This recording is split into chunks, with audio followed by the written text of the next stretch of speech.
आने वाली 9 से 10 सितंबर को नई दिल्ली में G20 समिट होने वाली है। इसमें वर्ल्ड के टॉप लीडर्स जैसे कि अमेरिका के प्रेसिडेंट जो बिडेन, फ्रांस के इमैनुअल मैक्रोन और भी बहुत से वीवीआईपी लोग आने वाले हैं। 9 सितंबर को प्रेसिडेंट द्रौपदी मुर्मू जी द्वारा एक डिनर होस्ट किया जाएगा। इस डिनर की इन्विटेशन पर प्रेसिडेंट ऑफ इंडिया की जगह प्रेसिडेंट ऑफ भारत लिखा है, जिसकी वजह से अब कंट्रोवर्सी हो गई है। विपक्ष के कई नेताओं का कहना है कि यूजुअली ऐसे ऑफिशियल कामों के लिए प्रेसिडेंट ऑफ इंडिया टर्म का ही यूज किया जाता रहा है। हमारे कॉन्स्टिट्यूशन का आर्टिकल 1 कहता है कि India that is Bharat is a union of states. Constituent assembly में अपने देश के नाम को लेकर काफी डिबेट एंड डिस्कशन हुई थी, जहां पर कुछ मेंबर्स ये चाहते थे कि देश का ऑफिशियल नाम इंडिया हो, पर वहीं पर कुछ ये भी चाहते थे कि देश का ऑफिशियल नाम भारत रहे।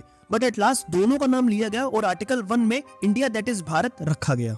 इस इन्विटेशन को लेकर विपक्ष के कई नेताओं ने अपनी प्रतिक्रिया दी है, जैसे कि जयराम रमेश ने ट्वीट करते हुए कहा है कि अब कॉन्स्टिट्यूशन का article 1 Bharat that was India shall be union of state हो गया है। और वहीं कुछ का ये मानना है क्योंकि ऑपोजिशन द्वारा बनाया गया अलायंस का नाम इंडिया है, इसलिए गवर्नमेंट कॉन्स्टिट्यूशन से इंडिया नाम को ही हटाने जा रही है। आपको बता दूं कि 18 से 22 सितंबर को पार्लियामेंट का एक स्पेशल सेशन होना है, जहां पर अभी तक official agenda of the house declare नहीं किया गया, बट कयास ये लगाया जा रहा है कि गवर्नमेंट आर्टिकल 368 के तहत कॉन्स्टिट्यूशनल अमेंडमेंट करके आर्टिकल 1 में इंडिया नाम को हटा देगी।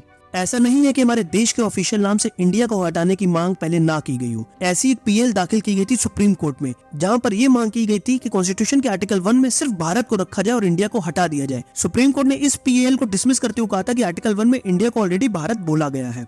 बट इसके साथ साथ सुप्रीम कोर्ट ने यह भी बोला था कि पिटिशनर अगर चाहे तो अपनी रिप्रेजेंटेशन गवर्नमेंट ऑफ इंडिया को दे सकते हैं। थोड़े दिन पहले आरएसएस चीफ मोहन भागवत जी ने भी बोला था कि हमें अपने देश को इंडिया कहना बंद कर देना चाहिए और सिर्फ भारत बोलना चाहिए। उन्होंने बोला था कि प्राचीन समय से हमारे देश का नाम भारत था और क्योंकि सदियों से हमारे देश को भारत नाम से जाना जाता था, इसीलिए इंडिया शब्द को इससे हटा के हमारे देश का नाम सिर्फ भारत रखना चाहिए। वहीं कुछ लोगों का ये भी मानना है कि ब्रिटिशर द्वारा दिया गया इंडिया नाम एक गुलामी का सिंबल है, इसीलिए इसे जल्द से जल्द हमें हटा देना चाहिए और हमारे देश का नाम सिर्फ और सिर्फ भारत ही होना चाहिए। आपकी राय क्या है इस मामले में, हमें कमेंट्स में जरूर बताइए। और आपको अगर वीडियो पसंद आई हो तो इस वीडियो को लाइक करें एंड शेयर करें, हमारे चैनल को सब्सक्राइब करें।